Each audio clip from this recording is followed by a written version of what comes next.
Imagine's a leading mental health charity. We started life here in Liverpool, but now we provide services throughout the North West. Empowerment is very important to Imagine. We empower our service users as full citizens of their communities. Social inclusion is one of our core values. For our users to fully participate in their local communities, to make a contribution to the places they live, is our ambition. At Imagine, we believe that everyone has the right to choose the life they wish to lead. We want our users to have the same opportunities as the rest of the community to achieve their dreams and ambitions. So I think we're very keen to give people the challenge and the support to achieve those dreams, just as we would want for ourselves. Imagine provides multicultural services. It's really important for Imagine that we reflect the community that we live in. Imagine is very keen to develop our users' skills and friendships. We recognise they're important components of living a full life. So for us it's very, very important that these films, which are looking at very ordinary things in people's lives, celebrates the fact that people with mental health problems actually overcome that, live with it, and live positive and useful lives. The Mainstream Social Inclusion Project was pioneered by Imagine. For us, Mainstream has opened the doors into the wider community for many of our users who, because of their illness or because of their history, have not actually accessed all those opportunities. And what we've found is how valued our users are by the community at large. It's really important that the client is at the centre of everything that we do. Lots of our clients have ambitions and dreams that has never been explored and very often haven't even been heard. So it is essential that we listen to clients and that they know we're listening to them. Well, our first film is about our Mainstream project.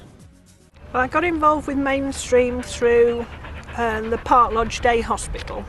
So they asked me, could I remember what sort of things in the past had given me happiness? And one of the things that I used to do but hadn't done since moving to Liverpool was amateur dramatics.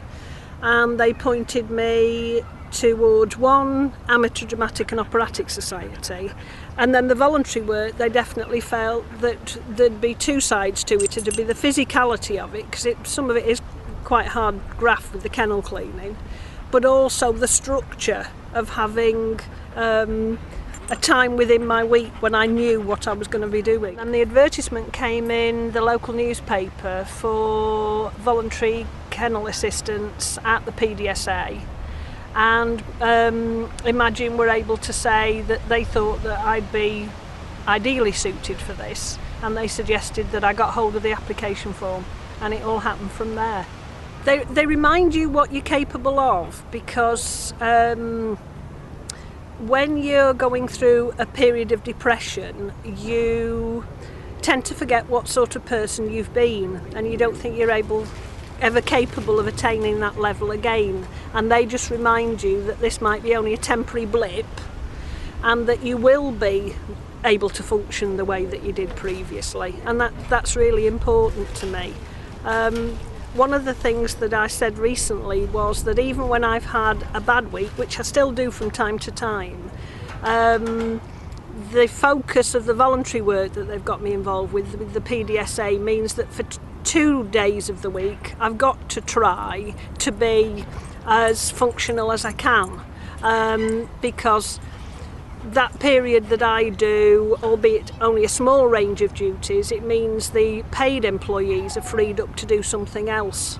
And this is a definite follow-on from Mainstream reminding me that I'm capable of being a valuable member of the community. Mainstream have helped me a lot. Even the little job I have now is through them, I got, because Ellen came one day and said, Faitlin, since you are so desperate to work and do this and do that, go to this cake shop, and went there, and I was very fortunate to get the part-time job. And she introduced me to Vicky, who's helping me with to find out what I'm entitled to, you know, how many hours I could work without losing some benefits. If it wasn't for Mainstream, I wouldn't know what my entitlements are. I wouldn't know.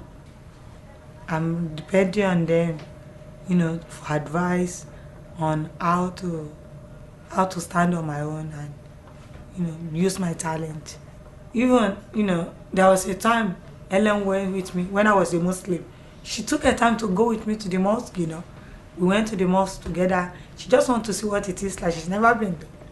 We went to the mosque and I showed her how to pray and what to say, what to do and things like that. You see, the thing is, some organization, this is a Christian country, isn't it? Some organization will have just said, when I told Ellen that I was a Muslim, some organization would have said, oh, they're Muslim. You know, some prejudice organization. But she wasn't like that.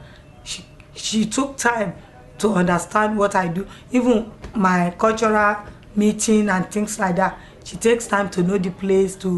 We sort of talk about it, like sometimes like she encourages me to keep going. Even if I don't need mainstream, I would still like them to be part of me, because I wouldn't like to lose contact with Helen and Vicky. When we're deciding on accommodation for someone, we listen to what they want, and we're very pleased to say that the accommodation we offer, and now to many, many people, is of the highest standard and allows us to get the basics in place right so they can live a full life.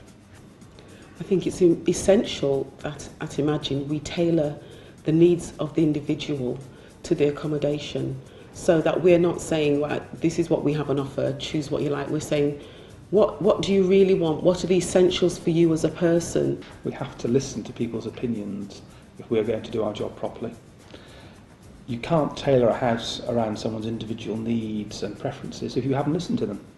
So we make a big point when we're establishing a new housing project to talk very closely with the people who are going to live in it. Sometimes when it's a new build, they meet the architect and they choose what facilities and adaptations they require. So it's theirs, it's personal.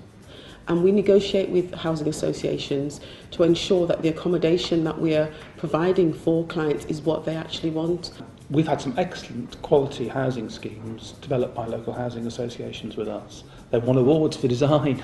They're in nice places. They're what you and I would like to live in. And I think that's my standard. Would I like to live there? Our next film is about accommodation. Well, Imagine came into my life with visiting Balfour Court. At the time, I was scared stiff. But when I moved, I began to realise that it was a good move. Oh, I'm very happy with the flat. Yes, very happy indeed. And by moving, I've proved that it is a good thing. And really my nervous anxiety was all unfounded. Well, the difference really is having an opportunity to express myself in my own place, to have visitors round, to make meals. Having a meal with a friend is a particularly nice thing to do. And now I have a sitting room, I have a kitchen, I have a shower, I have a bedroom, you know, to make up a complete flat. So to have my visitors round, I can spread myself out a bit. I think I'm more relaxed and more sort of at peace, I think, because I enjoy this flat so much that I'm just generally more at peace with myself. 4, 5, 6, 7.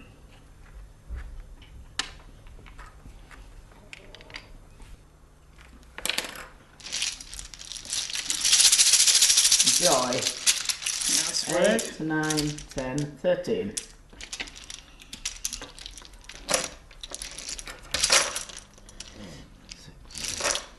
Where people are particularly commenting, oh, you do look so much better, Inez, now you've moved. Because there's a whole new sort of life I've got now, a freedom, I have so much more. I would say that I have 100% control over my life now, because if I don't want the staff to help me, they don't help me. If I want their help, they help me. And so it's me sort of calling the tune, really. But there is so much more freedom.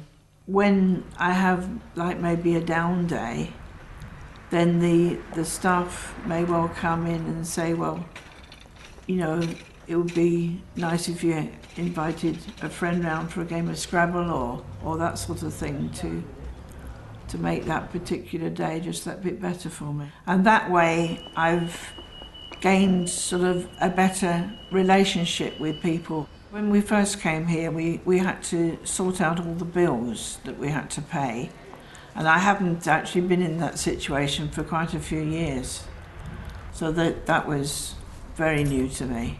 I've enjoyed getting various pieces of furniture to make the flat nicer. I mean, the table that we're sitting at, I bought myself.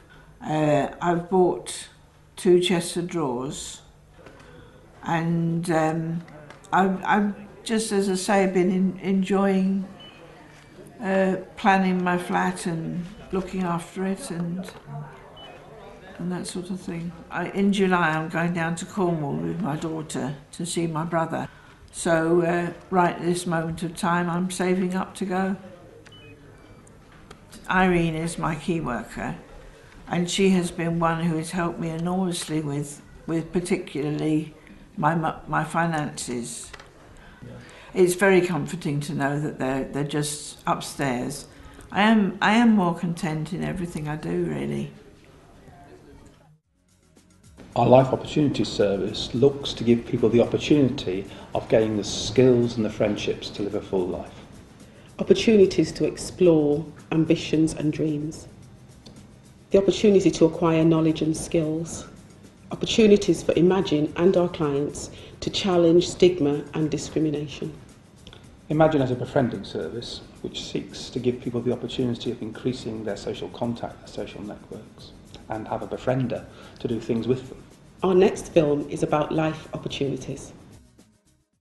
Coming here, it's done so much for me, you know, the classes and the tutors and the staff. I've made all nice friends, and that's what I didn't have. And now, if I need anything, they're there for me. I've learned so much in the past couple of months. It's made my life, it's so different. The classes have made me realise that there's so much in life to get on with, because I'm going on holiday next week. I'm doing things that I've never done before in my life. I mean, I could never have sat in front of a camera and speak to anyone. To me, I've achieved. I'm getting my life back, as where I didn't have a life. I feel as that I've got a life to lead now. By coming here, it's helped me to realise that imagery has helped me so much that I could never have done things I'm doing now. I feel I'm a person as where I didn't feel anything. It's made me think that there's things I want to do in life and I'm going to do it. I just thought it was like the basic computers and English. It's not. They do maths, they do plumbing things, they do music, art. I mean, it boils down to the game, same again, it's everyone's an individual with them. Everyone's got their own personal problems. Some are more severe than others. In Imagine, it's like, give these people who aren't as quick as me, or maybe I'm not as quick as someone else, we all give each other the time, what we need to communicate the best we can. I didn't know how to use the keyboard, the mouse properly, I didn't know what the icons meant. And when I started, like now, that's like, since then I've built computers, I've formatted them myself, I know what everything is on the computer. Well, as regards letters now, like now, whereas I used to email, or I go to my sisters and get her to type them out properly and then print them off and send them, I do all my own letters now. I feel really comfortable. I've got no qualms about just typing a letter and printing a letter out and sending it.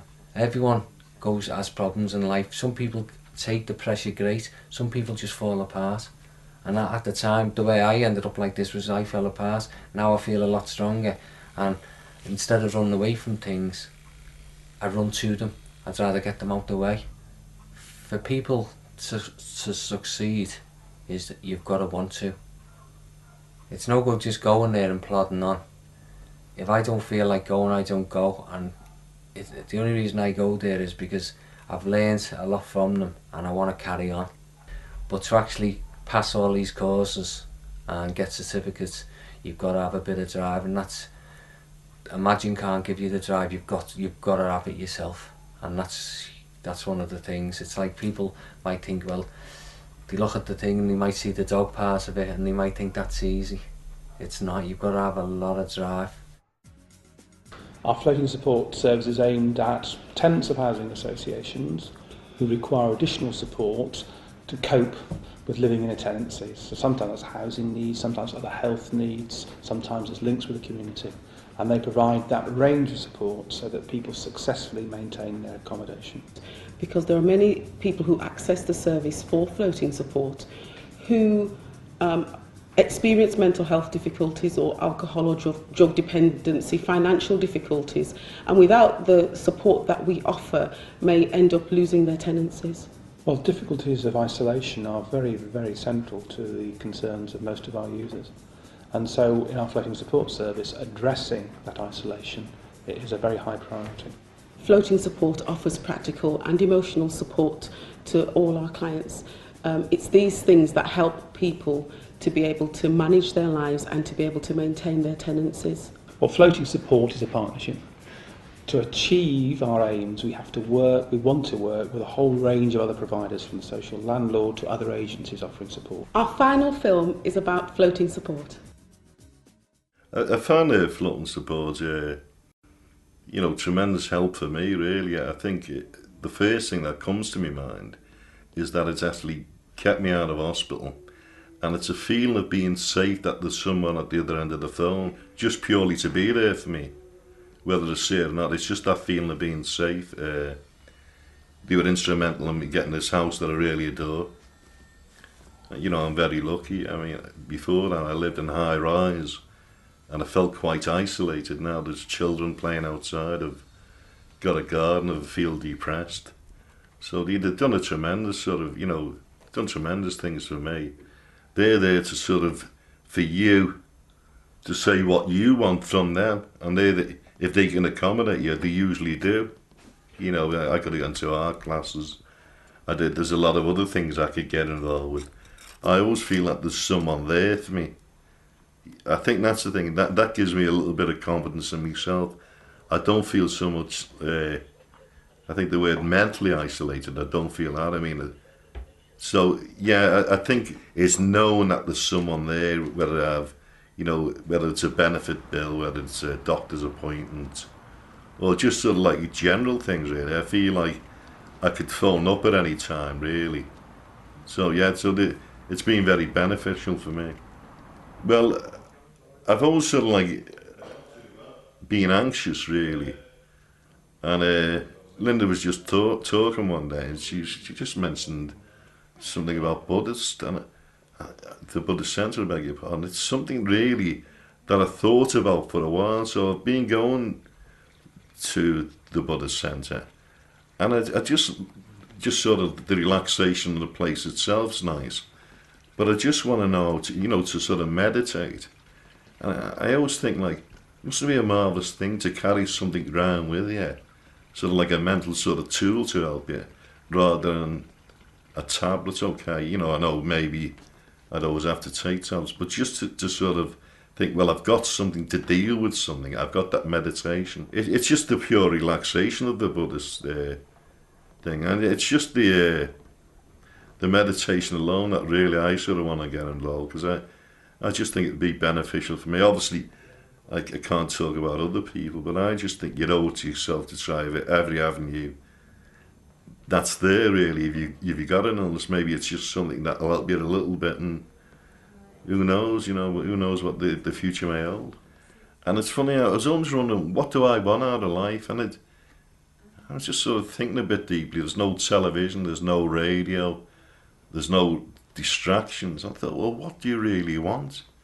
You know, do you want a big house? You know, and I don't really want a lot of material things. I thought, well, yeah, maybe I've got peace of mind, I'd like that. I consider myself rich if I had peace of mind, really. But I always feel if I got, you know, as low as possible, that they're there for me. I think I always think that, yeah, that they're there really for me. But they've been absolutely brilliant to me, and I think I'll need it for a while. But, you know, I don't know about the future, but they've been absolutely brilliant for me. I can actually say that. They're there for me, and, you know, I know that I lead the way. It's what I want, not what they want, really. And they're to support me in the community, and I'll be forever grateful for that, really. But it's just knowing that there's someone there. I think that's the answer for me. It's knowing someone's there, not because, you know, if they weren't there, if they wasn't there, I should say, I'd find it very, very hard, really. I really would. I think Imagine wants to play its full part in letting communities understand that life is better and richer if they're inclusive rather than exclusive. So that's a big part of our work. Imagine strives to empower individuals to make real choices and provide support to challenge discrimination and stigma. Well, Imagine seeks to raise awareness of mental health problems through an education programme in communities so they become more inclusive. We hope that you enjoyed meeting Mandy, Faithlin, Inez, John, Cecilia and Tony. By meeting the people in the films you've just seen, we have given you an insight into some of the services we provide here at Imagine. If you wish to receive any further information about Imagine or the services that it provides, contact details are at the end of the film.